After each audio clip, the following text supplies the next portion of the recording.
Le choix de s'orienter vers les sports d'endurance, c'est parce que vous veniez tous les deux de sports d'endurance, c'est parce que c'est un type de sport qui se prête mieux à ce que vous souhaitiez faire avec Nolio, ou est-ce que c'est que les coachs ont des besoins différents versus des sports peut-être plus explosifs? Pendant qu'on était en école d'ingé, on voulait faire un side project dans le sport. Lui venant de l'athlé et moi venant du ski de fond, c'est pas la même manière de s'entraîner, de suivre les données, etc. On a assez vite pris un éventail assez large dans les sports d'endurance. C'est vraiment de par notre ADN. On le voit en running, quasiment tout le monde a une montre connectée, ou en tout cas beaucoup de gens. En 2016-2017, c'était pas du tout encore autant le cas. Et du coup, c'était quand même le début que Garmin, etc.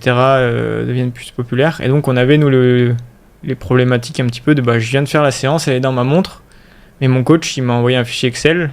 Je vais recopier des bouts de données de ma montre vers mon fichier Excel. Et vu qu'on était fainéants, on le faisait le dimanche pour toutes les séances de la semaine.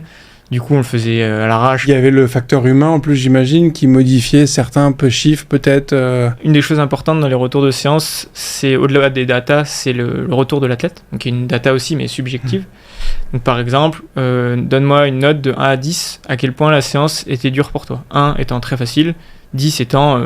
je suis pas allé au bout. Voilà, c'était horrible, plus dur, c'est pas possible. On se rend compte qu'en fait, si un sportif fait sa séance le mardi soir, s'il la note le dimanche, en fait, le dimanche, il s'est passé plein de choses, tu te dis, finalement, j'étais fort ce jour-là, tu vas peut-être mettre 5 sur 10, alors que si on te demande la note le mardi soir, 2 heures après, tu vas mettre 9. C'est un impact hyper fort, et donc on s'est dit, il faut qu'on fasse un outil qui fait que l'athlète soit plus fainéant et qu'il ait une notif sur son téléphone, et en un clic, il fasse le retour au coach, et bien sûr que toutes les données objectives, donc toutes les données des montres, compteurs de vélo, etc., tout ça, entre guillemets, c'est pas un sujet parce qu'elle remonte automatiquement de l'objet connecté, quoi.